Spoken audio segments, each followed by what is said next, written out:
मुझे एक बात बताइए, मैं भूमिका अभी थोड़ा आपके समक्ष रख रहा हूं। अमेरिका का राष्ट्रपति ट्रंप और बहुत ही अच्छी गन लेकर के किसी को लड़की के साथ दुर्व्यवहार करता हो और आप निरीह हो, निर्बल हो, निहत्थे हो, आपके पास कुछ ना हो, क्या टकराने की हिम्मत रख सकते हो? आप बहुत निर्बल हो, कमजोर हो और पूरे विश्व का सबसे शक्तिशाली व्यक्ति ट्रंप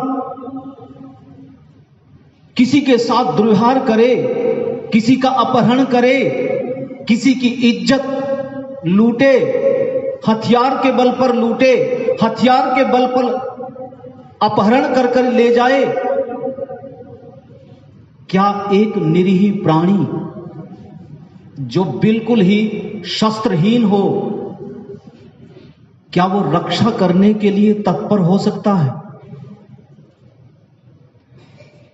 एक स्थिति में हम मान सकते हैं, यदि कोई अपनी प्रिया हो, यदि कोई अपनी प्रिया हो, यदि कोई अपने प्रेम करने वाली हो, आपस में प्रेम बढ़ गया हो, तो शायद कूद जाए रक्षा के लिए कि मरने के लिए। इसी राष्ट्र में 160 वर्ष का वृद्ध आदमी, इसी देश के अंदर 160 वर्ष का वृद्ध आदमी, और एक तरफ रावण है जो सीता को उठा करके ले जा रहा है, और इतना शक्तिशाली जिसके सामने दशरथ भी कहता हो कि रावण को छोड़ करके मेरा मुकाबला कोई नहीं कर सकता। ऐसी परिस्थिति में दुनिया का सबसे शक्तिशाली व्यक्ति एक नारी को उठा करके ले जाता है, और जिसको हम बजरंगबली हनुमान कहते हैं, जिसकी चारों तरफ पूजा चलती है, जिसके विलाप को सुन करके वो भी गुफा में घुस जाया करता हो। आप अंदाजा लगाइए कि वो रावण कितना शक्तिशाली होगा। जिस सुग्रीव ने उनका राजा होते हुए भी उस करुण क्रंदन आवाज को भी इग्नोर कर दिया हो, और वो भी उसे विलाप करते हुए को जाते हुए देख रहा हो, तो इससे हम अनुमान लगा सकते हैं कि रावण कितना शक्तिशाली था। और 160 साल का वृद्ध सामने आता है जिसके पास कोई हथियार नहीं, अस्त्र शस्त्र नहीं। कौन था? जटायु, और युवक से लड़ भिड़ा। आइए, वो क्या सिद्धांत रहे हैं, उन्हीं सिद्धांतों पर हम लोग चर्चा करें। सबसे पहले जिसने हम सबको जगाया, उसका सबसे प्रिय मंत्र उच्चारण करते हैं। सबसे प्रिय उस मंत्र को उन्होंने, आपके समक्ष एक चीज और रखता हूं अनुभव की, मैं आप सबके लिए प्रेरणा स्रोत हूं, और प्रेरणा स्रोत बनने के लिए आपको उन प्रेरणाओं से गुजरना पड़ता है। विश्वानी देव मंत्र वास्तव में बहुत ही, मुझे कम से कम भी शिविर के 7 साल के बाद भी अनुभव हुआ कि ये ऋषि का प्रिय मंत्र क्यों है। कभी अनुभव करके देखना। आइए हम सब मिलकर के उसी प्रिय मंत्र का उच्चारण करते हैं। ओम विश्वानि देव सवितर्दुरितानि परासुव यद्भद्रं तन्न आसुव। ओम। मंच पर आसीन प्रधान सुरेंद्र जी व वरिष्ठ कर्नैल जी, नवीन जी, नितिन जी और विद्यार्थी जी बैठे हैं और मेरी बहनें बैठी हैं पीछे और सभी यहाँ पर उपस्थित और छोटे बच्चे भी देख रहा हूँ। इन बेटियों को देख करके बचपन याद आता है। कभी हम भी गुरुकुल में पढ़े थे। बहुत याद आती। वास्तव में वो जीवन गुरुकुल का अलग ही होता है। और यहाँ पर उपस्थित सभी युवागण, युवक, हम सब जिस व्यक्तित्व के धनी हैं, किसी किसी को नसीब होती है। एक बहुत ही हिंदी के कवि ने बहुत 2-4 लाइनें बनाई हैं, जीवन में उनको जरूर स्मरण रखना। कहते हैं, कोई रोके मरा, कोई हंस के मरा, कोई रोके मरा, लेकिन मरना और जीना उसी का है जो कुछ होके मरा। दुनिया उन्हीं की रागनी पे झूमती हरदम। ध्यान से सुनना, दुनिया उन्हीं की रागनी पे झूमती हरदम, जो जलती चिता में बैठकर वीणा बजाते हैं। संघर्ष जीवन वास्तव में स्मरणीय होता है और हम उस व्यक्तित्व के धनी हैं। पूरे संसार भर में कोई विचारधारा जिसका मुकाबला नहीं कर सकती। आर्य समाज, अभी बहन बता रही थी कब उसका गठन हुआ आर्य समाज का, 1875 ईस्वी में। और कितने लोगों के आग्रह पर हुआ? कितने लोगों के आग्रह पर हुआ?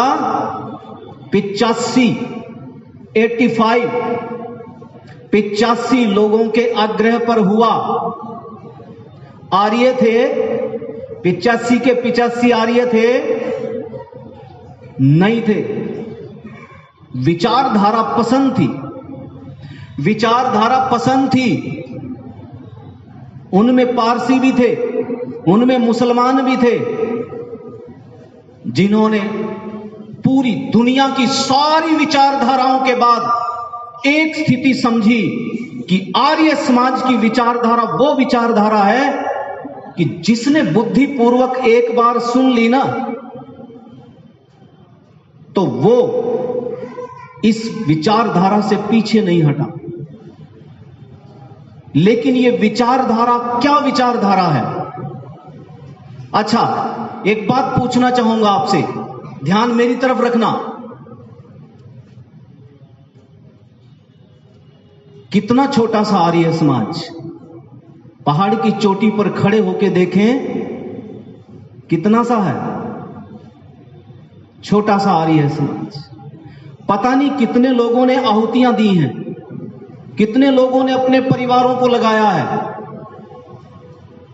और जानते हो, यदि महर्षि दयानंद के साथ तुलना करें 8 साल के उस कार्य की, आज वर्तमान में उस समय से लेकर के आज तक इतने अनुयायी, इतने सन्यासी, इतने पुरोहित, इतने प्रचारक, हजारों की संख्या में, लाखों की संख्या में, लेकिन फिर भी अगर ऋषि के कार्य के साथ तुलना करें तो अंश भी नहीं। इतना बड़ा कार्य किया उन्होंने, अकेले व्यक्ति ने इतना बड़ा कार्य कर दिया कि लाखों अनुयायी भी मिलकर के उतना बड़ा कार्य नहीं कर पाए।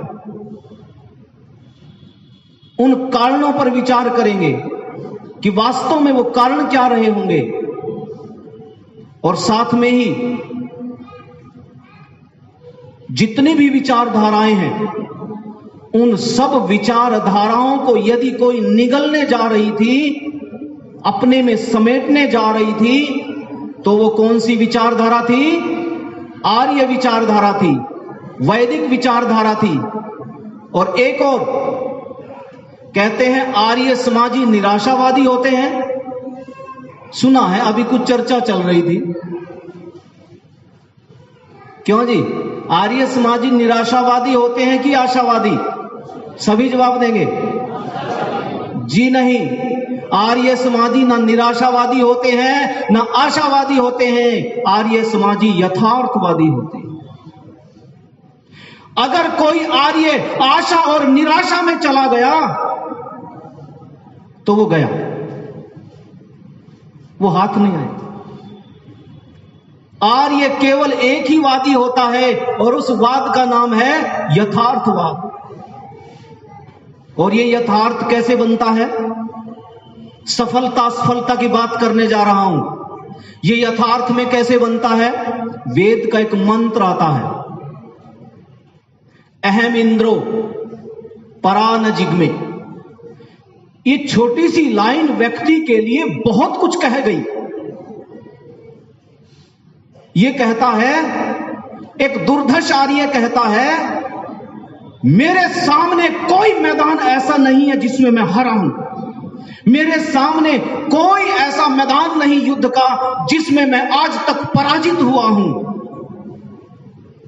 लेकिन कौन पराजित नहीं होता? उत्तर दे रहा वेद तुरंत, ध्यान से समझना। किसी भी युद्ध में कौन पराजित नहीं होता? किसी भी युद्ध में कौन अपराजित नहीं होता? कौन नहीं हारता? कहा इंद्रम, जो इंद्र होता है। पहली शर्त न हारने की कही है कि वो क्या होता है? इंद्र होता है। परमात्मा संबोधन करके अपने आप को कह रहा है, मैं इंद्र हूं। परमात्मा कह रहा है, मैं इंद्र हूं और मेरे सामने आज तक कोई मैदान ऐसा नहीं है जिसमें मैं हारा हूं। क्यों जी? परमात्मा को कभी हारते देखा है? कभी नहीं हारते। वो व्यक्ति कभी नहीं हारता। जटायु जानता था, इंद्र था, इंद्र था। आप समझते हो रावण से लड़ते लड़ते यदि जटायु मारा गया तो हार गया? कृष्ण की वो पंक्तियां याद करो कि मर गए तो क्या मिलेगा? मर गए तो स्वर्ग मिलेगा और जीत गए तो राज्य मिलेगा। ये पंक्तियां अपने आर्यों के रोम रोम से झलकती थी। अहम इंद्रो न पराजिज्ञे। आर्य कभी हारता नहीं है, बड़े से बड़े युद्धों में नहीं हारता। इसलिए राम ने कहा रामे जीवती पापाश्च भूतले। जब तक राम जीवित है, राम कह रहे वाल्मीकि रामायण में, रामे जीवती पापाश्च भूतले। जब तक राम जीवित है, कोई भी पाप और पापी को मैं रहने नहीं दूंगा। किसी भी पाप और पापी को मैं बर्दाश्त नहीं करूंगा। इस धरती से सदा के लिए सर्वनाश कर दूंगा। जब तक राम जीवित है, तब तक पाप और पापी का नामो निशान नहीं रहेगा। और कृष्ण जी भी कहते हैं, यो ही धर्मस्य लोप्ता रहा, यो ही धर्मस्य लोप्ता रहा वध्यास्ते मम पांडवः। जो धर्म को लुप्त करने वाले लोग हैं, ये ध्यान दीजिए, जो धर्म को लुप्त करने वाले लोग हैं, मैं उनको समूल नष्ट करूंगा। जो लोग धर्म के विनाशक हैं, जो लोग धर्म को पद्दलित करते हैं, जो लोग धर्म के अवनत करते हैं, उन लोगों को मैं पद्दलित करूंगा, उन लोगों का मैं विनाश करूंगा। वध्यास्ते मम पांडवाश्च, मैं वध करूंगा उनका, मैं छोड़ूंगा नहीं। श्री कृष्ण हुंकार भरते हुए कहते हैं। इसलिए अधर्म पर चलने वाले और धर्म का नाश करने वाले अपने सगे संबंधियों को भी कभी माफ नहीं किया। जिस संस्था में हम लोग पल रहे हैं, जिस संस्था में आज हम लोग पल रहे हैं, जिस संस्था में आज हम एकत्रित हैं, वो कौन सी संस्था है? आर्य समाज संस्था है। अच्छा मुझे बताओ, इसके संस्थापक कौन? महर्षि दयानंद सरस्वती। महर्षि दयानंद सरस्वती इसके संस्थापक हैं। अच्छा बताओ कितनी पीढ़ियां लगी? गुरु परंपरा की कितनी पीढ़ियां लग गई? 4। गुरु परंपरा की 4 पीढ़ियां लग गई। इस स्वतंत्रता संग्राम के लिए, वैदिक धर्म की स्थापना के लिए, वेदों की स्थापना के लिए, धर्म की स्थापना के लिए 4 पीढ़ियां लग गई। ओमानंद जी, उसके बाद पूर्णानंद जी, उसके बाद विरजानंद जी और उसके बाद दयानंद जी। ये 4 पीढ़ियां लगी और ये 4 पीढ़ियां इतनी जबरदस्त हैं, क्या हम उनका ऋण उतार पाएंगे? अच्छा बताओ, ऋषि दयानंद जी हमारे पिता तुल्य हैं कि नहीं? बोलो, पिता तुल्य हैं। उनकी तो कोई संतान नहीं थी, बोलिए। उन्होंने अपनी संतानों के लिए तो नहीं कुछ किया जो निजी होती है, क्योंकि शादी नहीं हो रखी है, विवाह नहीं था, तो उन्होंने बलिदान किसके लिए दिया? हम सब के लिए दिया ना। तो बताओ, पुत्र का क्या कर्तव्य होता है कि पिता को क्या करे? तृप्त करे। ये पुत्र का कर्तव्य होता है कि पिता को तृप्त करे। ये तृप्त कैसे होते हैं पिता?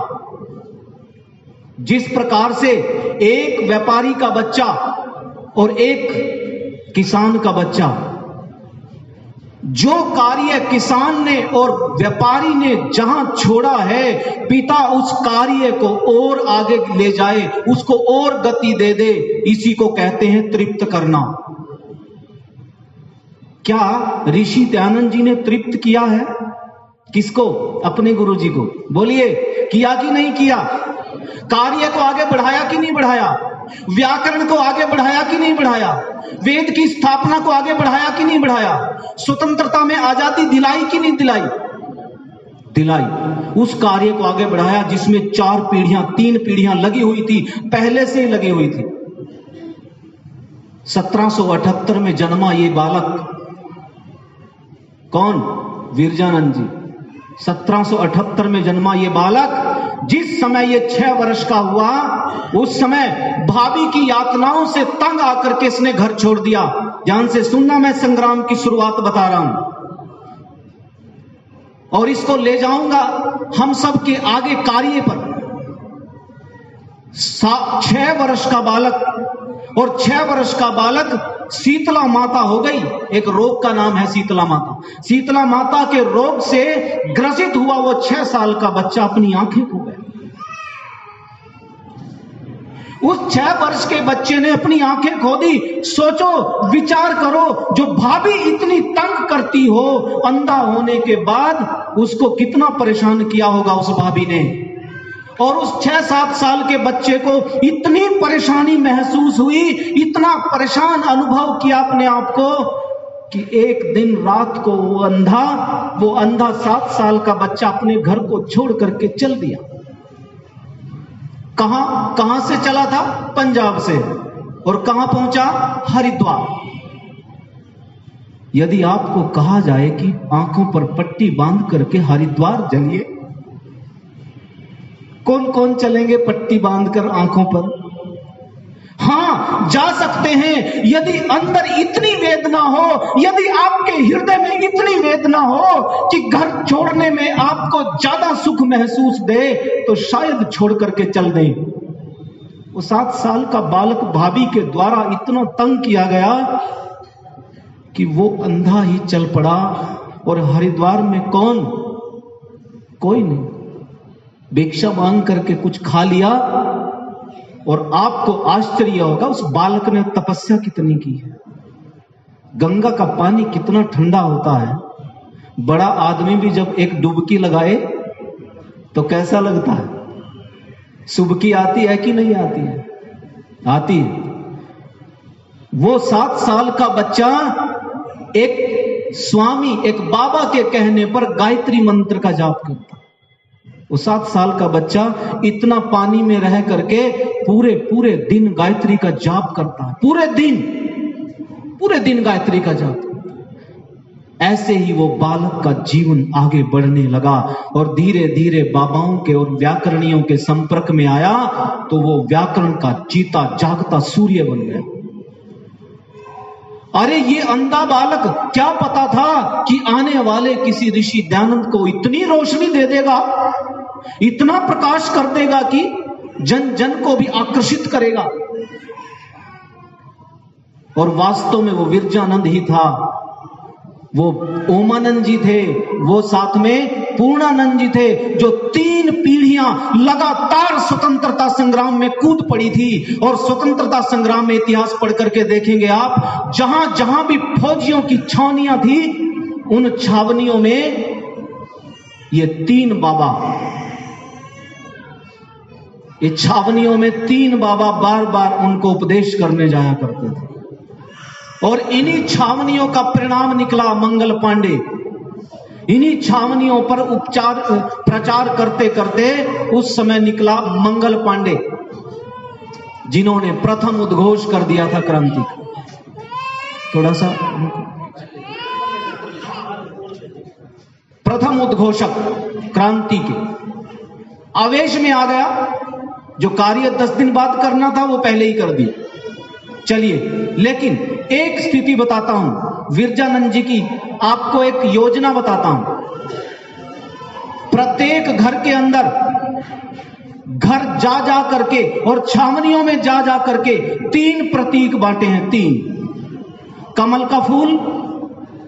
का फूल, खरबूजा, और साथ में एक चीज और थी, चपाती। चपाती क्यों बांटी? चपाती सबके पीछे धारणा क्या थी? चपाती इसलिए बांटी, उस समय की जो धारणा थी, जब अछूत ज्यादा परंपरा चल रही थी, कोई भी नीची जाति वाले को अपने पास नहीं खड़ा होने देता था। उस समय विरजानंद जी ने चपातियां खाई हैं, चपातियां बांटी हैं घर घर में। एकता का प्रतीक दिया है कि जिनको हम अछूत सोचते हैं, जिनको हमने दलित कह रखा है, उनके यहां भी अगर भोजन करना पड़े तो भोजन कीजिए। ये धारणाएं थी उनकी। खरबूजा इसलिए, खरबूजे का चित्र लो चाहे खरबूजा लो, इसलिए बांटते थे ताकि खरबूजा होता है ना, खरबूजा बाहर से तो धारियां होती हैं अलग अलग, लेकिन अंदर से क्या होता है? एक होता है। आप चाहे कुछ भी रहो, आप चाहे किसी के पुजारी हो, आप चाहे मुसलमान हो, आप चाहे ईसाई हो, खरबूजे की तरह एक हो जाओ। देश के लिए सब मर मिटो एक होकर। ये स्वामी विरजानंद जी और दयानंद जी साथ मिल गए, तब इन्होंने कार्य द्रुत गति से प्रारंभ किया और आगे स्वतंत्रता संग्राम में उसकी नींव बनी।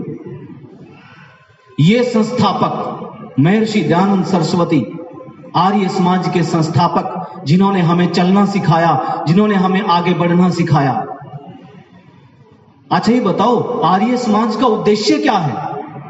आर्य समाज का उद्देश्य क्या है? बोलिए। आर्य समाज का उद्देश्य है, मुख्य उद्देश्य एक ही है। 6ठा नियम क्या लिखा है स्वामी जी ने? 6ठे नियम में लिख दिया है, संसार का उपकार करना इस समाज का मुख्य उद्देश्य है। संसार का उपकार करना। अच्छा बताओ, संसार का उपकार कैसे करोगे? बताइए तरसेम जी, कैसे करोगे संसार का उपकार? संसार का उपकार करने के लिए ध्यान रखना, संसार में जितनी अपवित्रताएं हैं उनको क्या करना पड़ेगा? पवित्र करना पड़ेगा। यही सबसे बड़ी पवित्रता है। आप कहोगे अपवित्र क्या हो रखा है? अरे आपका राष्ट्र अपवित्र हो चुका है। आप, अच्छा राष्ट्र कब अपवित्र होता है? जब राजनीति अपवित्र हो जाए। अच्छा राजनीति कब अपवित्र होती है? जब धर्म अपवित्र हो जाए। और धर्म कब अपवित्र होता है? जब वेद अपवित्र हो जाएं। आप कहो वेद भी अपवित्र हो सकते हैं क्या? वेद अपवित्र नहीं हो सकते, लेकिन वेद के अर्थ अपवित्र हो सकते हैं। इन वेद के अर्थों ने अपवित्रता प्राप्त करके जब मत पंथ संप्रदाय आगे बढ़ गए तो ये अर्थ अपवित्र हुए। इनसे क्या अपवित्र हुआ? धर्म अपवित्र हुआ। धर्म से राजनीति अपवित्र हुई और राजनीति से सारा राष्ट्र अपवित्र हो गया। तो संसार का उपकार करना, उपकार कैसे होगा? राष्ट्र, राजनीति, धर्म वेद, अर्थ, इन सबको क्या करना है? पवित्र करना है। कैसे करोगे? बताइए कैसे करोगे? क्या उपाय है? क्या स्वामी जी ने ये उपाय भी दिया है? हाँ, इसी नियम में दिया है। ध्यान से समझना जी, इसी नियम में दिया है। क्या है? पूरा करेंगे नियम ये। अब पूरा करेंगे नियम, अर्थात शारीरिक, आत्मिक और सामाजिक उन्नति करना। क्या हम सब की सारी एक चीज ध्यान से समझना, अगर हम इन सारी चीजों को पवित्र करना चाहते हैं, अगर हम राष्ट्र को पवित्र करना चाहते हैं, अगर हम राजनीति को पवित्र करना चाहते हैं, तो सबसे पहले हमें शरीर से क्या होना पड़ेगा? पवित्र होना पड़ेगा, शुद्ध होना पड़ेगा। आप कहोगे शरीर से पवित्र होने का मतलब है स्वस्थ होना। क्यों? क्योंकि जब भी आप राष्ट्र को पवित्र करने चलोगे, जब भी धर्म को पवित्र करने चलोगे, तो आपका शरीर जवाब देगा। आपका शरीर थक जाएगा, आपका शरीर बैठ जाएगा, और आप बैठ गए तो सब खत्म हो जाएगा। इसलिए शरीर में इतनी ताकत होनी चाहिए। ऋषि जी कहते हैं अगर इन सब को पवित्र करना है तो क्या करो? पवित्र सबसे पहले शरीर को पवित्र करो। और शरीर को पवित्र करने का भी सूत्र है क्या कुछ? हाँ, 2 सूत्र दिए हैं महर्षि जी ने। शरीर को पवित्र करने का सूत्र है प्राणायाम और ब्रह्मचर्य। क्या हमारे बीच में प्राणायाम और ब्रह्मचर्य चलता है? क्या हमारे बच्चों के खेल में शामिल है प्राणायाम? क्या हमारे बच्चों के खेल में ब्रह्मचर्य की शिक्षा है? यदि नहीं तो ध्यान रखना, आने वाला समय बहुत कठिन है, नहीं हो पाएगा। प्राणायाम और ब्रह्मचर्य मेरे बचपन से लेकर के वृद्धावस्था तक प्राणायाम और ब्रह्मचर्य होना चाहिए। ये मेरे शरीर की शुद्धि का सबसे बड़ा कारण है। और शरीर की शुद्धि के बगैर क्या नहीं होगा? आत्मिक उन्नति भी नहीं हो सकती। अरे जिसका शरीर ही ठीक नहीं है, उसकी आत्मा कहां से पवित्र हो जाएगी? कहा कि आत्मिक उन्नति करो, और उसके भी 2 साधन है, स्वाध्याय और उपासना। 2 सूत्र दे दिए उसके भी। क्या हमारे बीच में स्वाध्याय चलता है हर रोज? क्या हमारे बीच में उपासना चलती है? अगर नहीं चलती तो ध्यान रखना, हम थोड़ी दूर चलने के बाद बैठ जाएंगे। थोड़ी दूर चलने के बाद जरा सा किसी ने अपमान किया तो ये आत्मिक उन्नति कहां देखी जाती है? अगर आप किसी एक छोटे से अपमान पर प्रभावित हो गए तो ध्यान रखना आप आत्मिक रूप से कमजोर हैं। ये ध्यान रखना, हमें आत्मिक रूप से मजबूत बनना है, और फिर जाकर के क्या आएगा? सामाजिक उन्नति आएगी। पहले शारीरिक उन्नति करो, फिर आत्मिक उन्नति करो, और फिर क्या करो? सामाजिक उन्नति। और सामाजिक उन्नति का आधार क्या दिया स्वामी जी ने? आर्य परिवार। आर्य परिवार सामाजिक उन्नति है। आर्य परिवारों से ही समाज उन्नत होगा। अच्छा ये बताओ, अगर आर्य परिवार होगा तो दहेज का लेना देना बंद होगा कि नहीं? अगर आर्य परिवार होगा तो क्या स्त्रियों की इज्जत लूटी जाएगी? नहीं। क्या स्त्रियों को घरों में अपमान झेलना पड़ेगा? नहीं। अर्थात जितनी भी, क्या छुआछूत जन्मेगा फिर अगर आर्य परिवार होगा? किसी भी परिस्थिति में अगर आपने सामाजिक उन्नति करनी है तो अपने परिवार को आर्य बना ले जाओ, अपने पूरे परिवार को आर्य बना दो। ये है जिस समय हम लोग इस परिस्थिति के अनुसार उद्देश्य लेकर के चलते हैं, तब कहीं जाकर के हम राष्ट्र तक पहुंचते हैं। अन्यथा थोड़ी दूर चलने के बाद ही हम क्या हो जाएंगे? थक जाएंगे, निरुत्तर हो जाएंगे, हताश हो जाएंगे, कुछ नहीं होगा हाथ में। क्यों? अगर हमें कोई आगे चला सकता है तो मेरी शारीरिक उन्नति चलाएगी, अगर आगे हमें कोई चला सकता है तो आत्मिक उन्नति चला सकती है। ये 2 उन्नतियां ही सामाजिक उन्नति का आधार बनती हैं। जिस व्यक्ति ने ये 2 उन्नतियां नहीं की, वो ज्यादा दूर नहीं चल पाएगा, थोड़ी दूर चल पाएगा, थक जाएगा। अब देखिए, इस कार्य को पूरा करने के लिए हमारे इस आर्य समाज के अंदर बहुत से कार्यकर्ता हुए हैं। बोलो हुए कि नहीं हुए? अच्छा बताओ, महर्षि दयानंद सबसे अधिक कार्यकर्ता हैं कि नहीं? इसलिए उनकी पुस्तक उठा करके देखना, जीवनी में उन्होंने लिखा है। किसी ने कहा था कि आपको भी आर्य समाज का प्रधान बना दें क्या? बोले नहीं, मैं तो सामान्य सदस्य रह करके कार्य करूंगा। महर्षि दयानंद से लेकर के और राजपाल तक का बलिदान इस आर्य समाज को संजोए हुए है। राजपाल का नाम सुना है? कौन थे राजपाल? महर्षि राजपाल, जिन्होंने रंगीला रसूल लिखी थी। रंगीला रसूल एक मोहम्मद की जीवनी पर आधारित एक पुस्तक है जिस पर बैन लगाया गया था, रंगीला रसूल। आज भी आप सार्वजनिक रूप में उसको बांट नहीं सकते। अभी पिछले वर्ष ही एक आर्य पर केस हुआ था उत्तर प्रदेश के अंदर। उसकी बुक स्टॉल पर रंगीला रसूल रखी थी और मुसलमानों ने केस किया था, जेल में की हवा खानी पड़ी। रंगीला रसूल वो सच्चाई है मोहम्मद की जिसने एक तूफान मचा दिया था। राजपाल को इसी पुस्तक के लिए मार दिया था। वो राजपाल ऋषि दयानंद के बलिदान से लेकर के राजपाल के बलिदान तक अनेक बलिदानियों की श्रृंखला बनी पड़ी है। और ये कार्यकर्ता जानते हो, आप सबके समक्ष एक छोटा सा उदाहरण रखना चाहता हूं। अच्छा बताओ, अग्नि कब तक जलती है? हवन कुंड में अग्नि कब तक जलती है? जब तक ईंधन डलता रहता है। जब तक ईंधन डलता रहता है तब तक अग्नि जलती रहती है। लेकिन जैसे ही ईंधन को रोक दिया तो अग्नि बुझ जाती है। आर्य समाज रूपी हवन कुंड में अग्नि तब तक जलती रही जब तक समिधाएं चलती रही। जब तक समिधाएं चलती रही तब तक आर्य समाज पलता रहा, फूलता रहा, आगे बढ़ता रहा। जब से ये ईंधन समाप्त हुआ है ना, तब से आर्य समाज अवनत की तरफ बढ़ गया है। ये बलिदान, इस बलिदान के विषय में अगर सुनना है, अगर कभी आप किसी कॉलेज में जाओ ना, अगर आपको अपने राष्ट्र का पता करना है ना कितना मजबूत है, आपका राष्ट्र कितना मजबूत है, अगर ये जानना चाहते हो, अगर जानना चाहते हो तो किसी कॉलेज में, किसी स्कूल में जाकर के युवा पीढ़ी से पूछना आपका राष्ट्र के प्रति प्रेम कितना है।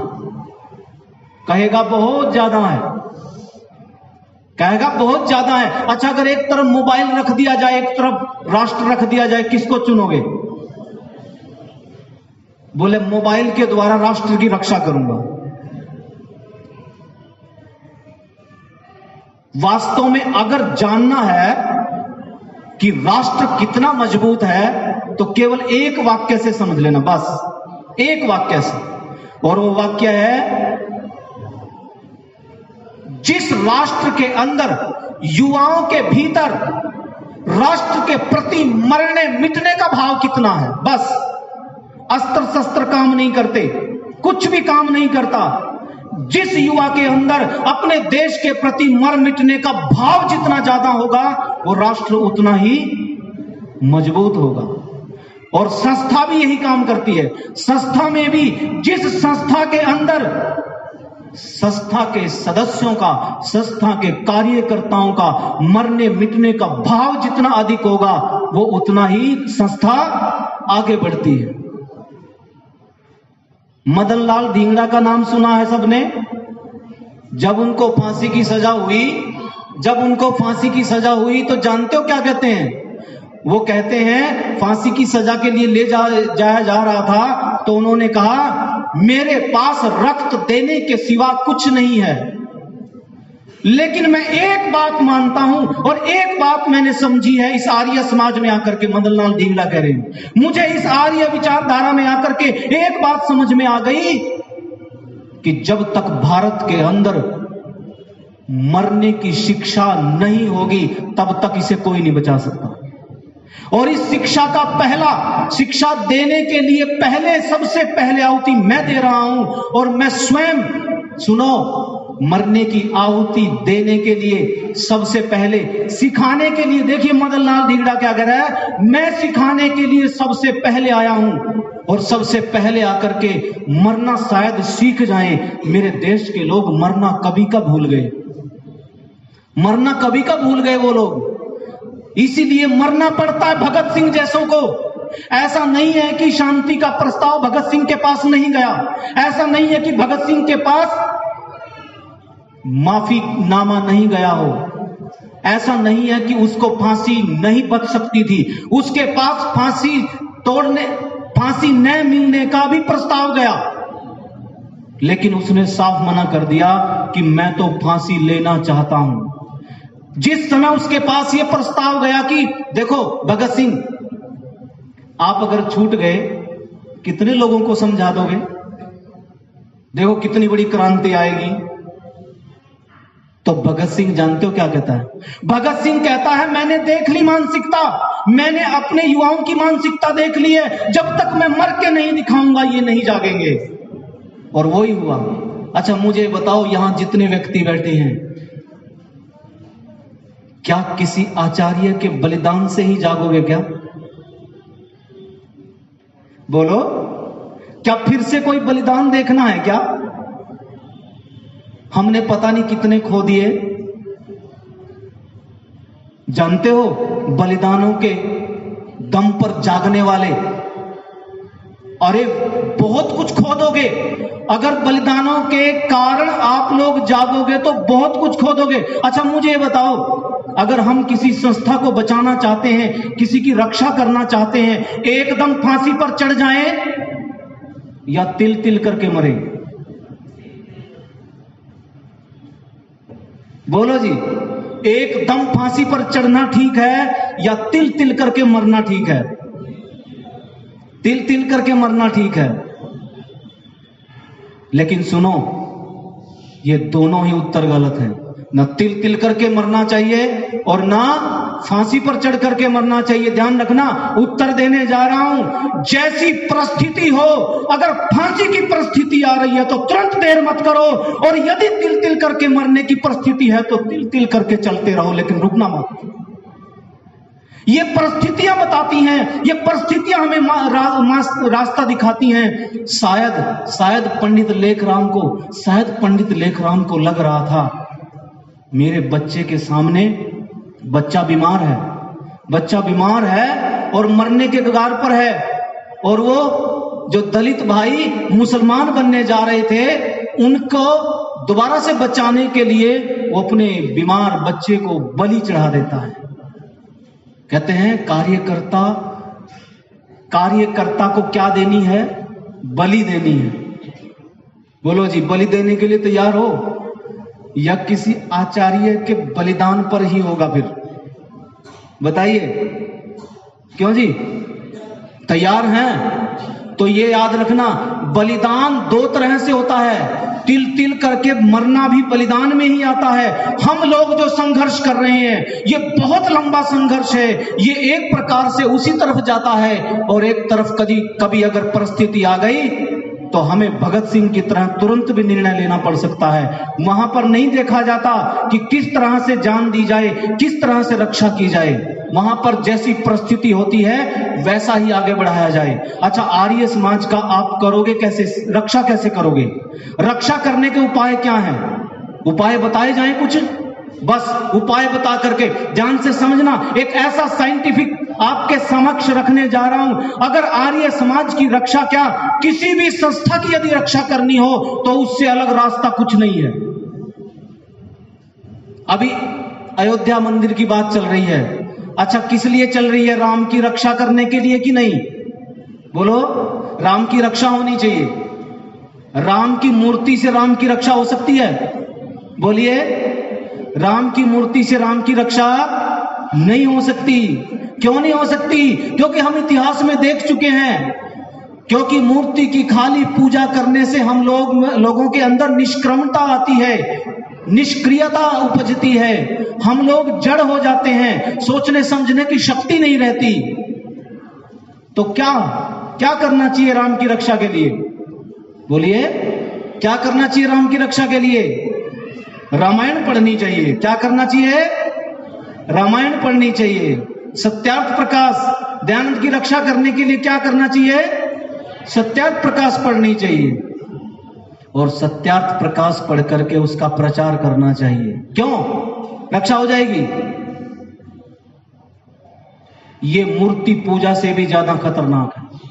अब ध्यान से समझना, आर्य समाज की रक्षा का उपाय बताने जा रहा हूं। जो लोग मूर्ति पूजक हैं वो तो है ही, वो तो है ही रक्षा करने के योग्य नहीं है। साथ में कहीं हम लोग शब्दों के पूजक तो नहीं हो गए? हम लोग भी तो मूर्ति पूजक हैं। हम लोग, शब्द क्या चीज है? शब्द भी क्या है? जड़ है। शब्द भी मूर्ति है। हम लोग भी शब्द पूजक हो गए हैं। और जो लोग शब्द पूजक होते हैं वो मूर्ति पूजा से भी ज्यादा खतरनाक होते हैं। वो अपने आप को श्रेष्ठ तो कहते रहते हैं, लेकिन उनसे रक्षा नहीं हो पाती, बिल्कुल नहीं हो पाती। ये दो प्रकार के लोग बता दिए मैंने। मूर्ति पूजक, दयानंद की मूर्ति बनाइए, दयानंद की फोटो लगाइए, क्या दयानंद की रक्षा हो सकती है? नहीं हो सकती।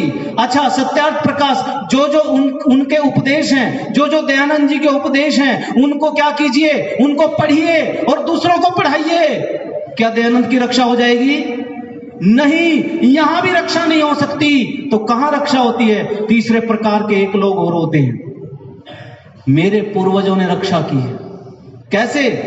वो क्या करते हैं? वो जो व्यक्ति कुछ सिद्धांत देकर के गया है, उन सिद्धांतों को पढ़ते नहीं है और पढ़ करके क्या करते हैं? अपने जीवन में ढालते हैं। उनकी एक एक रोम से वो शब्द निकलते हैं, वो उन शब्दों में जीते हैं, वो उन शब्दों में जीते हैं। वो उनकी एक एक चक्षु बोलती है, उनकी एक एक कर्ण इंद्रिय बोलती है, उनके हाथ बोलते हैं, उनके पैर बोलते हैं, पांव बोलते हैं, उनका पूरा शरीर बोलता है कि ये दयानंद के अनुयायी हैं। जब तक हमारा रोम रोम उन सिद्धांतों में नहीं बोलेगा, तब तक दयानंद की रक्षा नहीं होगी, तब तक दयानंद की रक्षा नहीं होगी। मेरे पूर्वज उस रोम रोम में जिए हैं, उसी को कहते हैं ईंधन डालना, उसी को कहते हैं ईंधन डालना। यदि हमने आर्य समाज की रक्षा करनी है, अच्छा बताओ, दूसरे मत पंथ संप्रदाय आगे क्यों बढ़ते जा रहे हैं? कोई कहता है राधा स्वामी आगे बढ़ गया, कोई कहता है सिरसेवाला आगे बढ़ गया, कोई कहता है रामपाल आगे बढ़ गया, कोई कहते हैं पुराणिक आगे बढ़ गए, कोई कहता है कुछ। ये आगे क्यों बढ़ रहे हैं जानते हो? ये कुछ अंश तक उस सिद्धांत में जीते हैं। कभी देखो, कभी सिरसा वाले के डेरे में जाकर के देखो, कभी राधा स्वामी के डेरे में जाकर के देखो, एक युवक किस तरह से सेवा करता है। मैंने देखा आर्य समाज में एक युवक शिविर लगाने के बाद भी झाड़ू लगाने में शर्म महसूस करता है, पट्टी बिछाने में महसूस करता है। इसका मतलब राधा स्वामी आगे क्यों नहीं जाएगा? क्योंकि वो जीते, उनका रोम रोम जीता है, उनका एक एक अंग उसी में जीता है। चाहे गलत सिद्धांत हो और चाहे अच्छे सिद्धांत हो, अगर गलत सिद्धांतों से भी तुम जियोगे तो तुम्हारा सिद्धांत सफल हो जाएगा। वो आर्य की विचारधारा पददलित इसलिए होती है क्योंकि हम मात्र शब्दों के पूजक हैं। हम मात्र कहते हैं कि संध्या करनी चाहिए और अपने आप नहीं करते। कहते हैं हवन करना चाहिए, अपने आप दूसरों को जाकर के कहते हैं पति पत्नी को झगड़ा नहीं करना चाहिए और अपने आप सारी स्थितियां विपरीत हैं। आप कैसे कह सकते हो कि आर्य समाज की उन्नति हो सकती है? आर्य समाज की उन्नति तब तक नहीं हो सकती जब तक ऋषि के द्वारा दिए गए सिद्धांतों पर हम नहीं जिएंगे। उनके सिद्धांतों पर जीना पड़ेगा। और साथ में जो व्यक्ति उन्नति करना चाहे तो केवल ऋषि दयानंद के सिद्धांतों तक सीमित ना रहे। अरे हम तो वहीं डूब गए, हम तो ऋषि दयानंद तक ही डूब गए।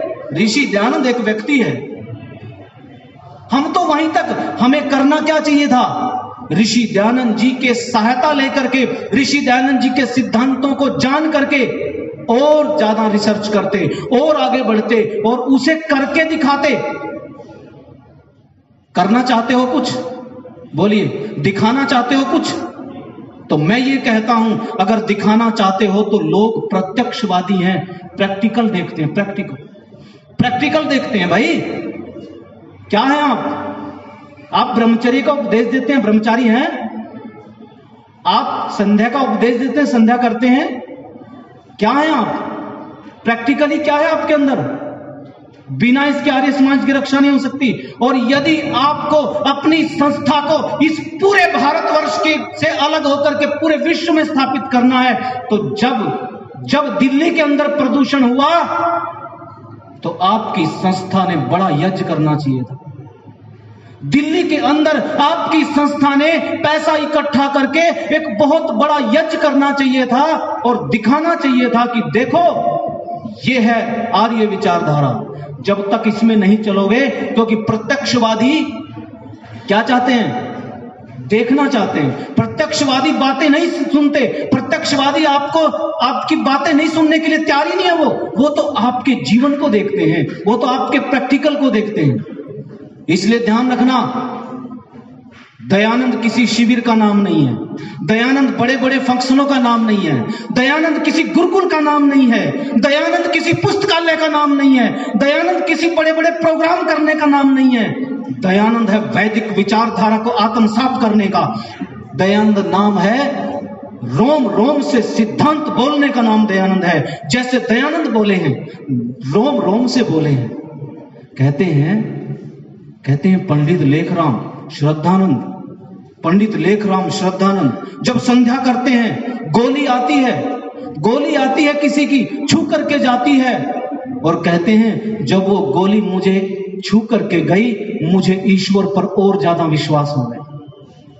ये देखना चाहते हैं लोग प्रत्यक्ष देखना चाहते हैं। दिखाओ उनको प्रत्यक्ष, उनको दिखाओ कि देखो मेरे सिद्धांतों में तुम्हारे सिद्धांतों से ज्यादा ताकत है। मेरे सिद्धांत कमजोर नहीं है, क्योंकि मेरे वेद के सिद्धांत हैं। इसलिए कभी अपने मन में से निकाल देना कि दयानंद किसी शिविर का नाम है, शिविर में बैठ गए और विद्या ले ली, इसका नाम दयानंद नहीं है। या बड़ा प्रोग्राम कर दिया, उसका नाम दयानंद नहीं है। कहीं हम आर्य समाज की आड़ में कुछ और तो नहीं कर रहे हैं? ध्यान दीजिए, कहीं हम आर्य समाज की आड़ में कुछ और तो नहीं चाह रहे हैं?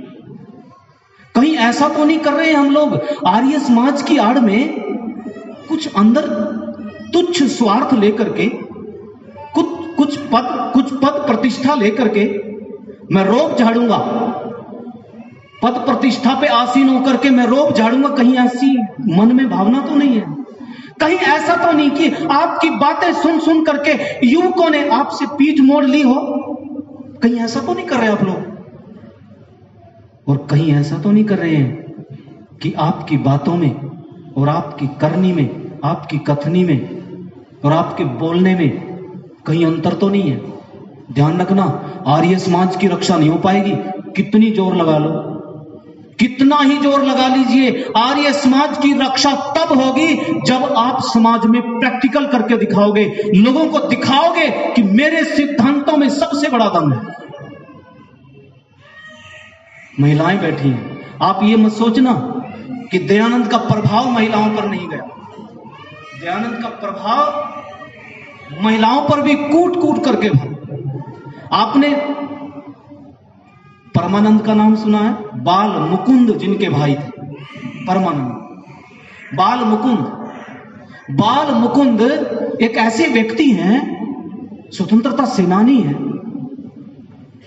जिनको झूठे केस में फंसा। सेनानी अवश्य थे, लेकिन जिस केस में उनको फंसाया उन्होंने वो किया नहीं था।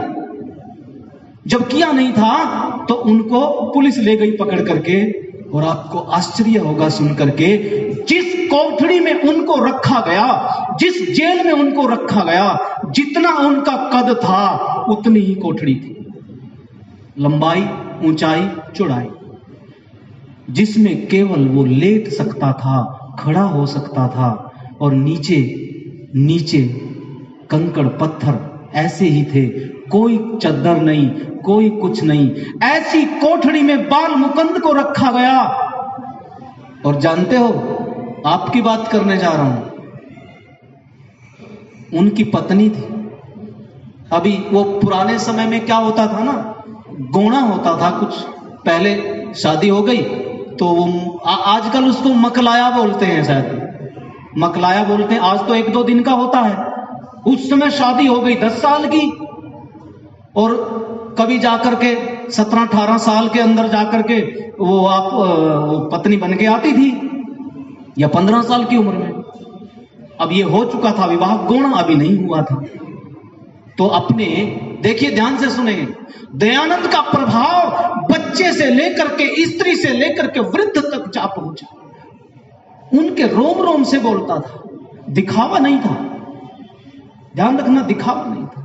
हम लोग एक दूसरे को नीचा दिखा करके, हम लोग एक दूसरे को पीछे हटा करके अपने आप को हाईलाइट करने की जो होड़ लगी है, ध्यान रखना, ये होड़ ज्यादा दिन तक नहीं रहती।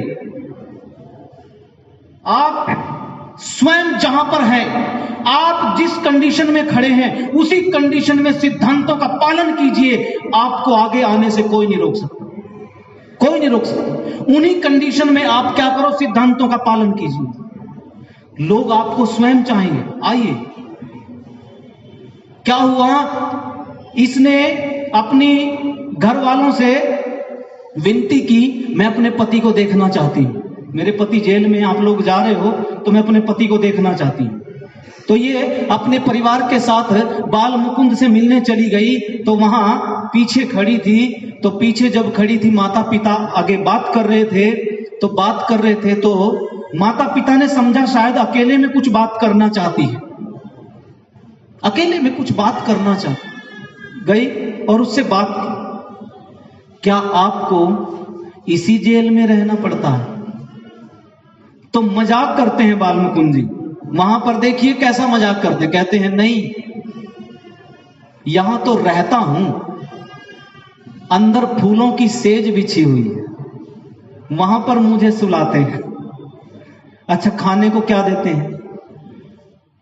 तो छोटा सा रोटी का टुकड़ा अपनी पत्नी को देते हुए कहते हैं, ये देते हैं, एक रोटी सुबह मिलती है, एक रोटी शाम को मिलती है, ये कुछ बचा के रखा था, ये देते हैं। टुकड़ा छोटा सा लेकर के उस पत्नी ने, मैं दिखाना चाहता हूं कि रोम रोम से दयानंद कैसे बोलता है, वो उस छोटे से टुकड़े को लेकर के चली, घर गई और घर जाकर के वो छोटा सा टुकड़ा तोड़ करके देखा और उसको खाने का जैसे खाया, उसमें तो राख मिली हुई थी।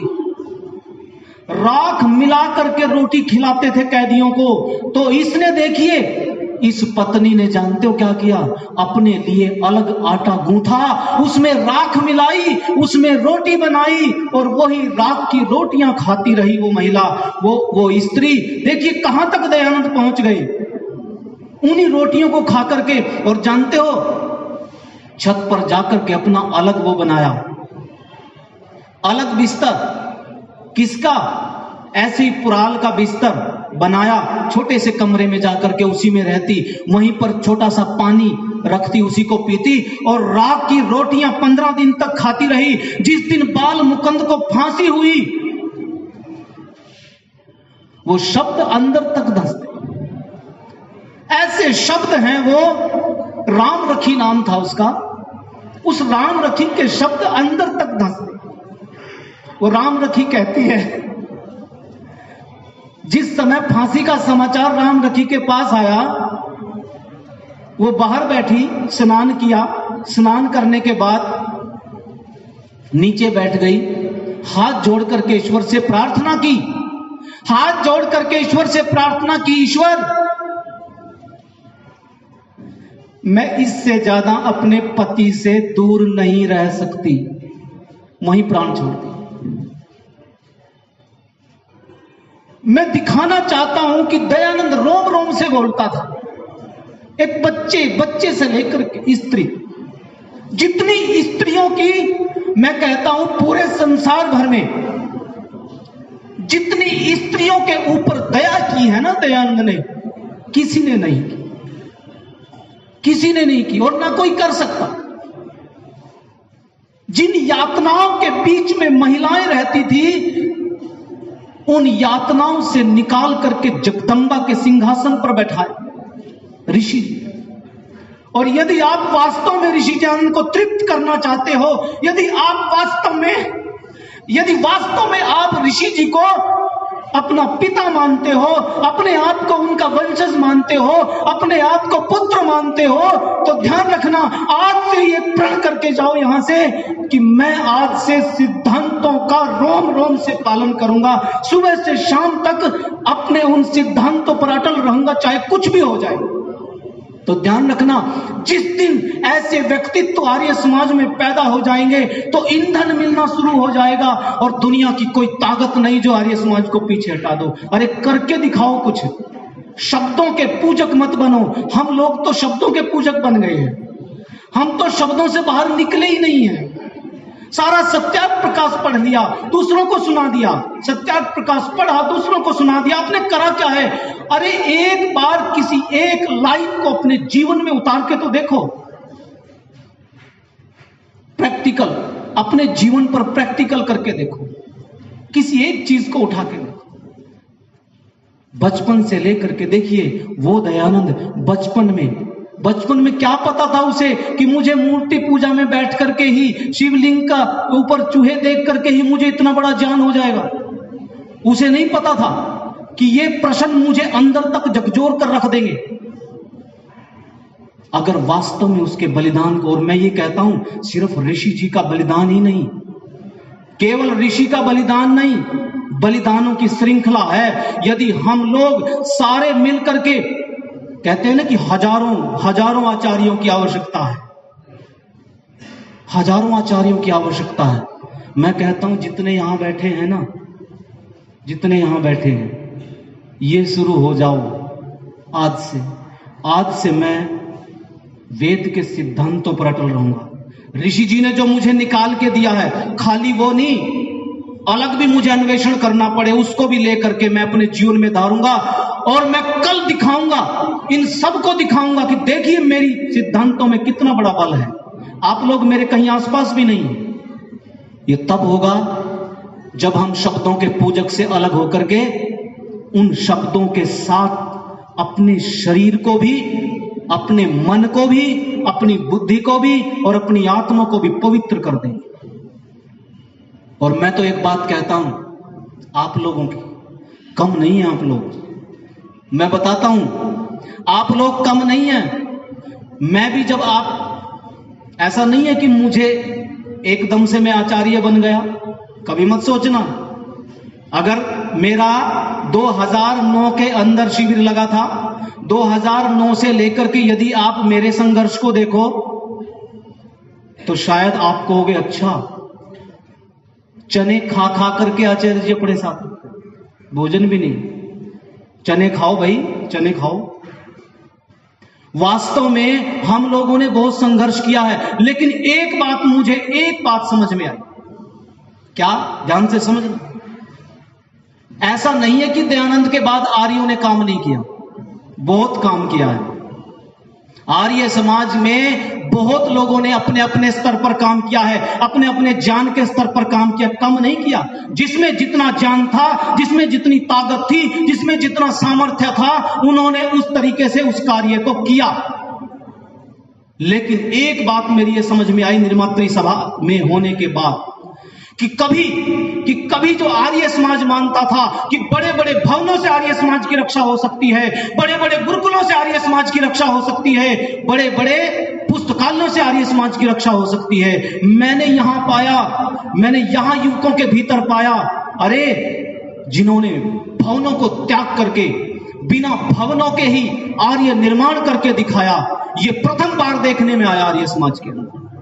और मुझे ये लगा बड़े बड़े गुरुकुलों ने जो काम नहीं किए वो आप लोगों ने काम किए हैं।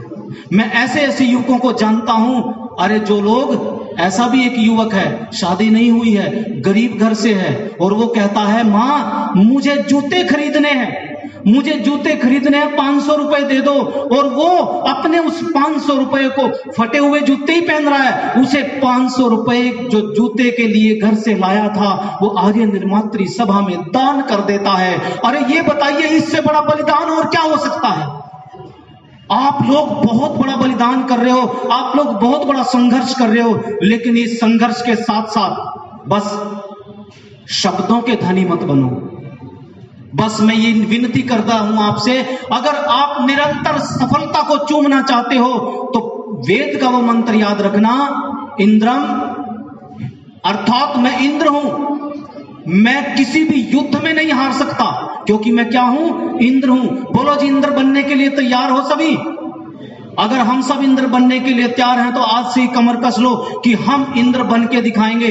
और जितना उपकार बहनों पे माताओं पे किया है, इससे बड़ा उपकार कुछ नहीं हो सकता। साथ में इनकी रक्षा करते हुए और इनको भी जान के स्तर पर आगे बढ़ाना है। साथ ही साथ केवल अपने आप जान नहीं लेना। मैंने कई घरों में जाकर के देखा है, पुरुष ने तो शिविर लगा लिया, पुरुष ने तो वो जान ले लिया, लेकिन वही नीति जो कवि ऋषि दयानंद जी से पहले थी कि स्त्रियों को और शूद्रों को वेद का अधिकार नहीं है, ऐसी परिपाटी मत चलाओ। इनको भी जान दीजिए, इनका भी जान का स्तर बढ़ाइए, तभी जाकर के हम आर्य समाज की रक्षा कर सकते हैं, तभी हम दयानंद की रक्षा कर सकते हैं। और अंत में एक वाक्य सुना करके समाप्त करता हूं। हरे ए आर्यो, हे आर्यो उठो, कहीं से एक चिंगारी तो ढूंढ लाओ, कहीं से एक चिंगारी तो ढूंढ लाओ। इस दीपक में, इस आर्य समाजी रूपी दीपक में तेल तो है, साधनों के नाम पर तो कुछ नहीं है। न गुरुकुल है, न साधन है, न धन है, साधनों के नाम पर तो कुछ नहीं है, लेकिन संकल्प से फूली हुई छाती तो है, संकल्प से फूली हुई छाती तो है।